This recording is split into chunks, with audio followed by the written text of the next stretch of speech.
Merci de nous rejoindre sur Al 24 News pour votre journal de 19h. L'essentiel de l'actualité internationale et nationale de ce vendredi 19 septembre, à venir juste après les titres. L'Algérie dénonce le caractère éhonté d'une requête déposée par le Mali près de la Cour de justice internationale. Manœuvre grossière et démarche trahissant un paradoxe manifeste de la part des putschistes de Bamako. Nous ferons le point dans ce journal. 714e jour du génocide sioniste à Gaza, au moins 30 martyrs signalés depuis l'aube, au lendemain d'une nouvelle désillusion sur un cessez-le-feu au Conseil de sécurité sous le sceau du veto américain.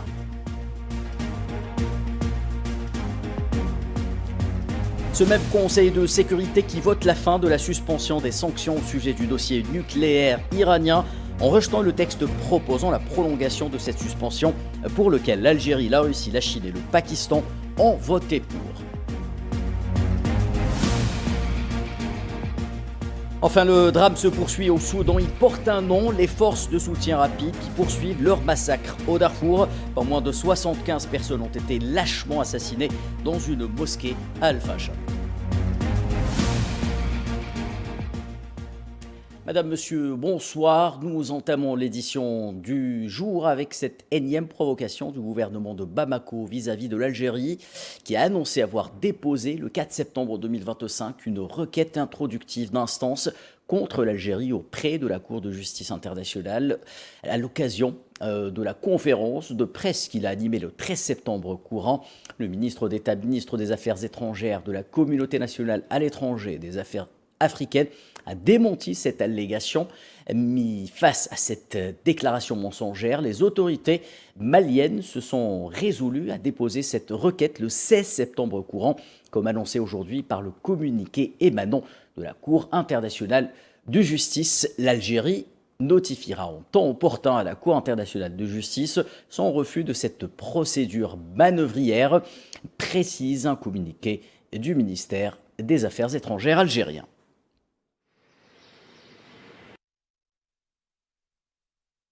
Le ministère des Affaires étrangères constate un paradoxe saisissant à propos de la démarche malienne. Ce paradoxe réside dans le fait de voir la junte malienne qui a foulé aux pieds la légalité et l'ordre constitutionnel dans son pays se soucier du droit qu'elle méprise au plan interne et auquel elle prétend faussement s'attacher au plan international.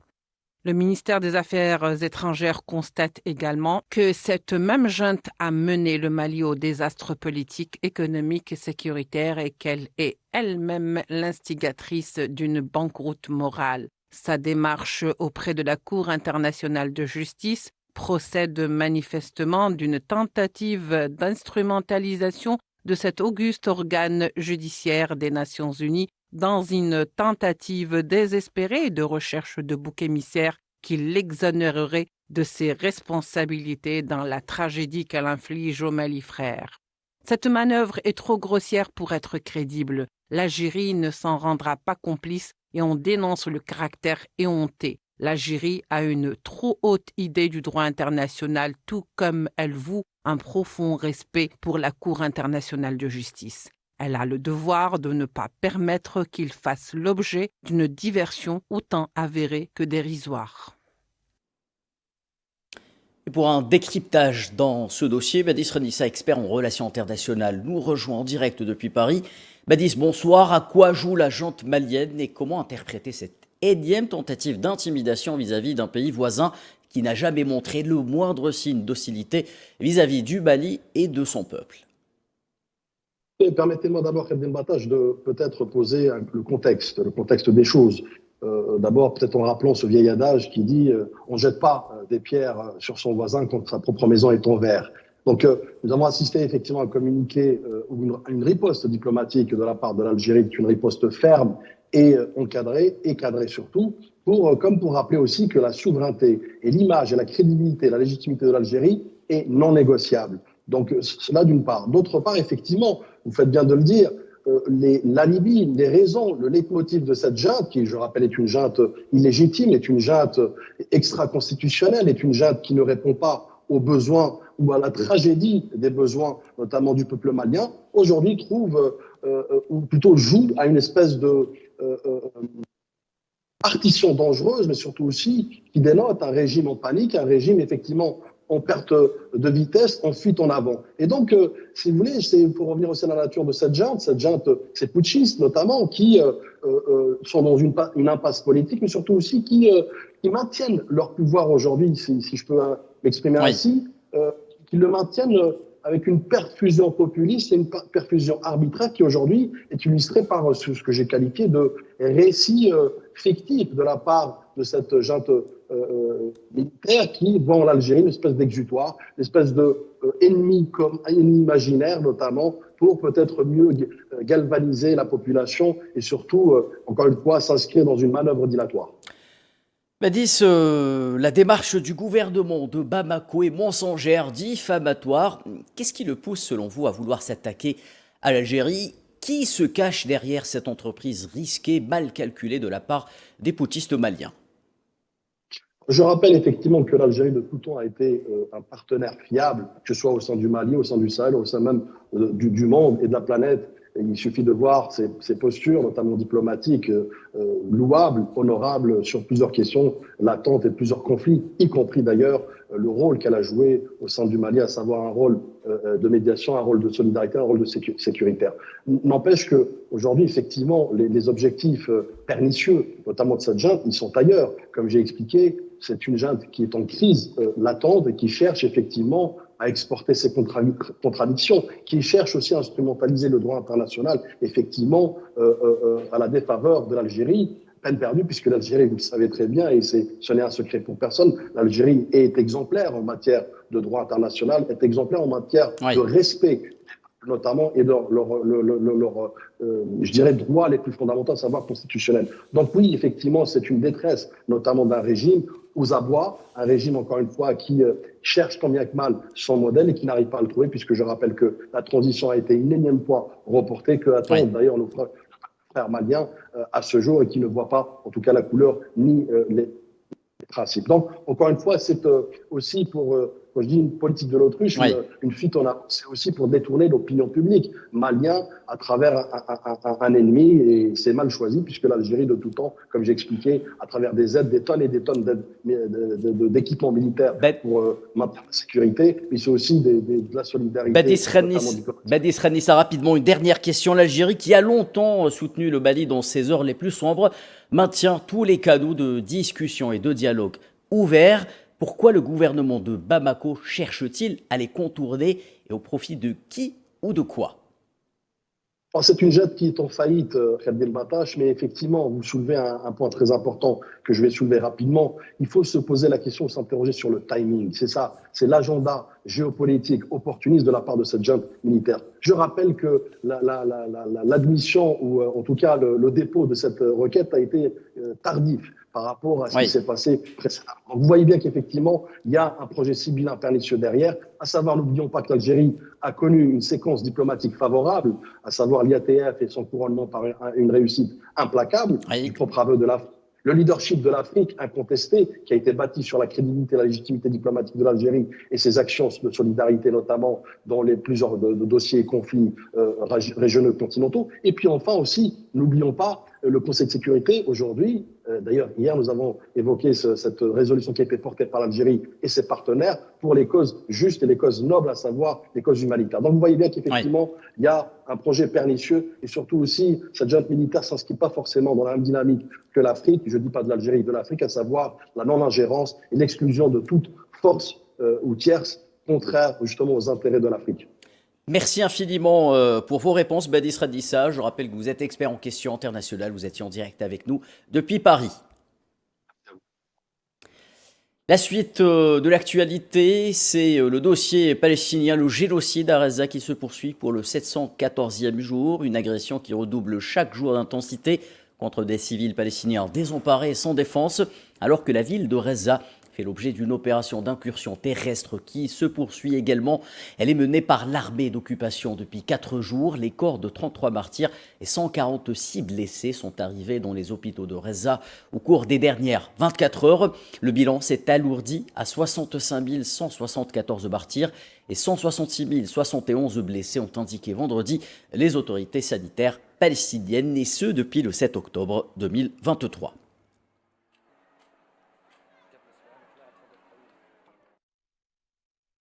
Et depuis l'aube de ce vendredi 19 septembre, au moins 30 martyrs ont été signalés dans différentes zones de l'enclave palestinienne.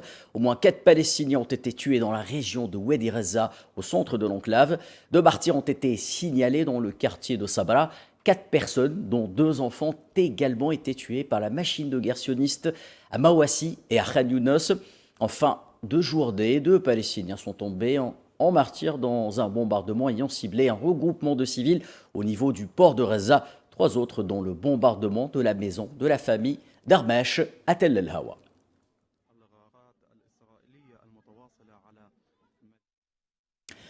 Où aller lorsque des bombes vous tombent dessus et sur la tête et que les chars d'une armée génocidaire foncent droit sur vous?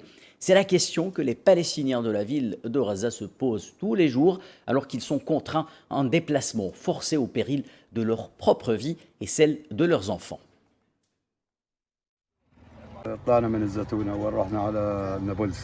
Nous avons quitté le quartier Zaytoun pour Naboulsi. De Naboulsi, les tracts annonçaient une destination pour le sud de Gaza. Pendant 3 jours, nous sommes restés en voiture sans trouver de place. Nous nous sommes retrouvés à la rue, personne ne nous regardait. Les bombardements, on veut partir. Je ne sais pas où ils nous emmèneront. Ce n'est pas une vie. Non, ce n'est pas une vie. C'est la mort.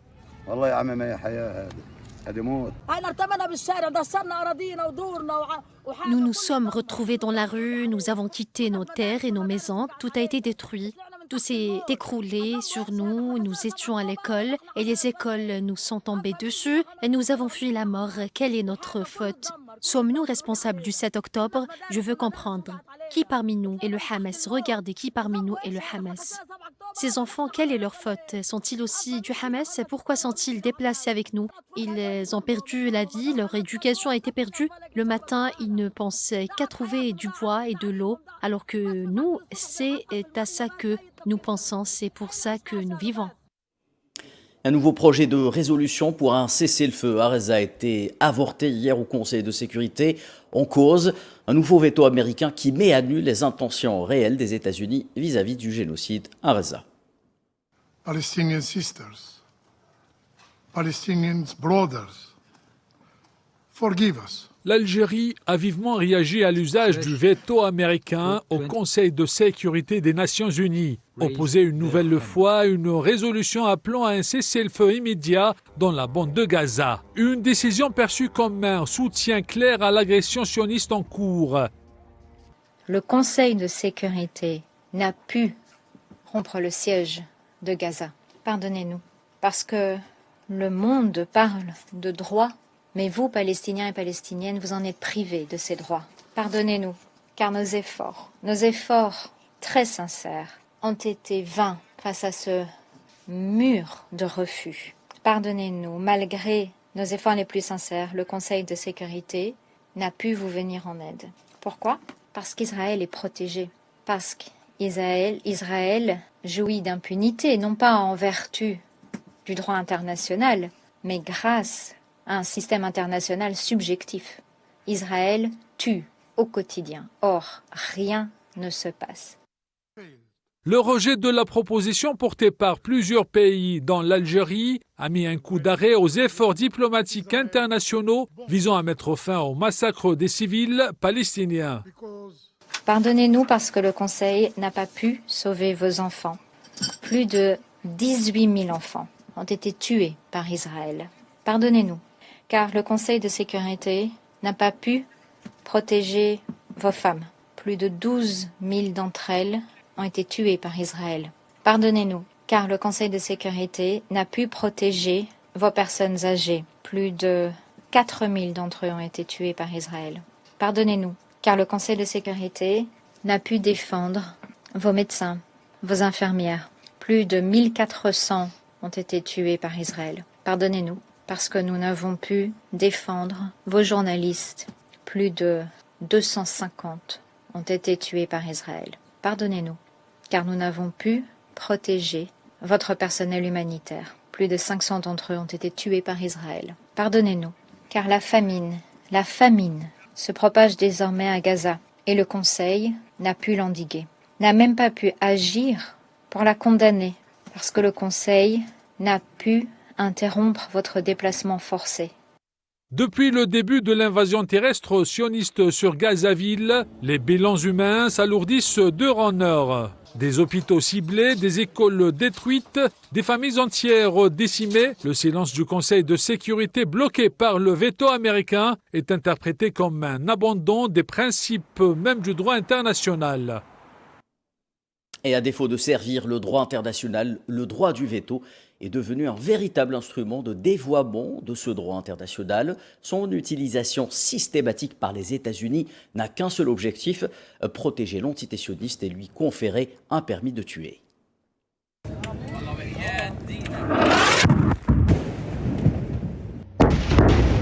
L'atrocité qui se déroule à Gaza, où des milliers de Palestiniens sont massacrés sous les yeux du monde entier, et dont l'histoire contemporaine est un événement sans précédent. Jamais auparavant, un peuple n'a documenté heure après heure son propre génocide. Le génocide du peuple palestinien et sa déshumanisation se jouent depuis la création de l'entité sioniste sur l'autel de la géopolitique. Et depuis le 7 octobre, ce cycle tragique semble s'intensifier. Face à cela, l'inertie du Conseil de sécurité de l'ONU est une insulte à la conscience humaine. Et derrière cette paralysie, toujours le même obstacle, le veto américain.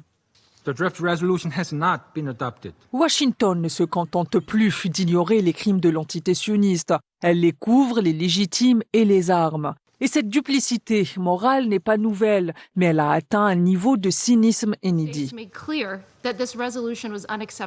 Car les États-Unis se présentent non seulement comme le gendarme du monde, mais surtout comme le garant de la paix et de la sécurité internationale, allant jusqu'à parrainer plusieurs processus de paix en Ukraine, en République démocratique du Congo ou encore au Soudan, où pas plus loin qu'hier, Washington appelait à un cessez-le-feu.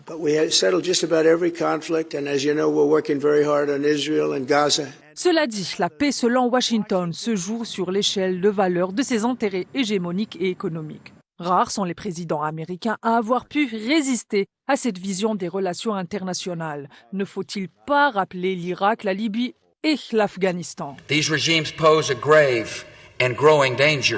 Leur défense de la sécurité de l'entité sioniste masque en réalité un projet de domination régionale où le droit, la morale, la vie des peuples arabes sont sacrifiés. C'est dans ce contexte que la position de l'Algérie prend tout son sens. Fidèle à sa trajectoire anticoloniale, Alger appelle à une réforme profonde du Conseil de sécurité, à l'abolition du droit de veto et à une organisation des Nations Unies qui ne serait plus l'instrument des puissances, mais le refuge des peuples. Ce combat n'est pas symbolique, il trace une ligne entre deux visions du monde, celle d'un ordre fondé sur la force des deux poids, deux mesures et celle d'un ordre fondé sur la justice universelle. En refusant de stopper ce génocide, les États-Unis révèlent pas une faiblesse morale, mais un choix stratégique assumé. Celui de faire du chaos un levier de puissance. Leur politique à Gaza n'est pas une contradiction, mais une constante de domination. Ce n'est pas l'ordre mondial qu'ils défendent, mais leur ordre façonné par la force justifiée par les doubles discours. Face à cela, le reste du monde, déplacé devant un dilemme historique, continuer à composer avec cet état de fait ou imposer la réforme des institutions internationales. Et les agressions sionistes au Moyen-Orient qui se poursuivent, le Liban a de nouveau été attaqué aujourd'hui, faisant un martyr et 3 blessés dans la région de Tebnine, lorsqu'un drone a pris pour cible un véhicule banalisé. L'on parle également d'un autre martyr dans la région de Ansar, au sud du pays. Hier, des frappes sionistes ont eu lieu à Diben et Kfar Tebnit. Les Libanais ont juré de résister malgré les agressions répétées de l'occupant sioniste. Aux Israéliens, nous disons, peu importe combien vous menacez, peu importe à quel point vous agissez en supérieur et peu importe à quel point vous devenez arrogant, nous résisterons à l'occupation et nous vous résisterons même avec nos ongles nus et les cils de nos yeux. Nous servirons notre peuple. Le Conseil de sécurité des Nations Unies n'a pas adopté, en ce vendredi 19 septembre, un projet de résolution visant à lever définitivement les sanctions contre l'Iran. Mais Téhéran et les principales puissances européennes ont encore 8 jours pour tenter de s'entendre sur un report. L'Algérie, la Russie, la Chine et le Pakistan ont voté en faveur du projet de texte soumis vendredi au vote du Conseil de sécurité.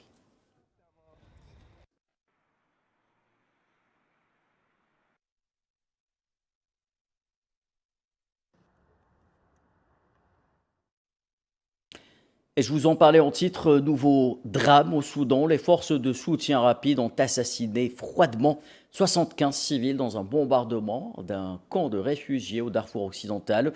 Selon le réseau des médecins soudanais, ils ont été tués dans une mosquée lors de la prière d'Al-Fajr à la suite, je le rappelle, d'une attaque de drone. Un bilan particulièrement lourd qui témoigne de la recrudescence des violences contre les civils dans cette partie du pays.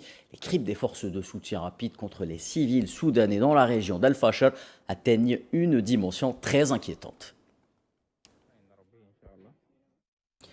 Et la situation au Soudan ne peut pas passer inaperçue, même si l'absence de mesures efficaces de la part de la communauté internationale se fait sentir. Le pays est livré à la violence, une violence que le Haut Commissariat des Nations Unies pour les droits de l'homme constate.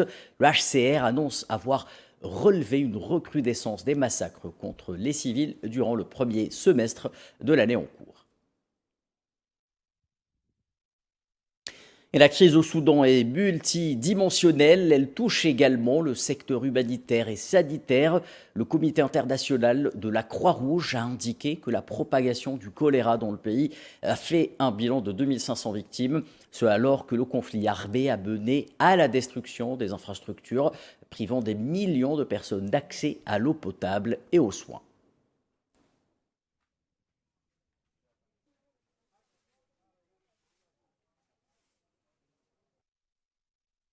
Dans le reste de l'actualité, réveil difficile pour l'exécutif français au lendemain d'un mouvement de contestation massif ayant drainé pas moins d'1 million de citoyens sortis crier leur colère dans la rue dans tout le pays. La réponse sécuritaire du gouvernement et à sa tête le ministre de l'Intérieur sortant Bruno Retailleau a été sévèrement critiqué par les partis de gauche qui l'accusent de vouloir attiser le feu de la division et de la violence.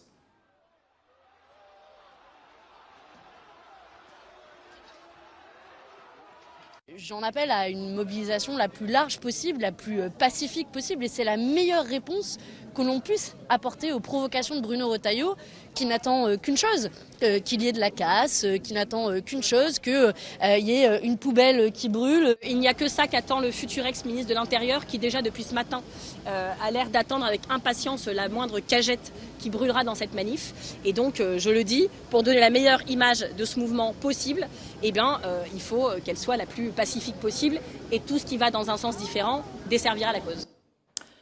Dans le dossier ukrainien, la Commission européenne a proposé aux États membres d'imposer un 19e paquet de sanctions contre la Russie. La présidente de la Commission, Ursula von der Leyen, s'est exprimée aujourd'hui à ce sujet. Les sanctions visent essentiellement le secteur énergétique russe. This is why today I'm presenting the 19th package of sanctions. Je présente aujourd'hui le 19e train de sanctions, d'abord sur l'énergie. L'économie de guerre russe repose sur les revenus des énergies fossiles. Nous voulons réduire ces revenus. Nous interdisons donc les importations de GNL russes sur les marchés européens. Il est temps de couper court. Nous y sommes préparés. Nous avons économisé l'énergie. Nous avons diversifié nos approvisionnements. Nous avons investi dans des sources d'énergie à faible émission de carbone comme jamais auparavant. Et aujourd'hui, ces efforts portent leurs fruits. And today, these efforts pay off.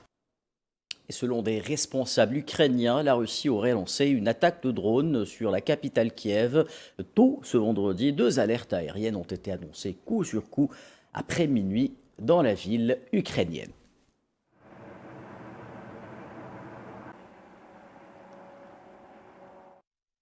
C'est la fin de ce journal. Merci de l'avoir suivi. La suite de l'actualité sur Al24 News avec l'actualité africaine présentée par Asmaleid.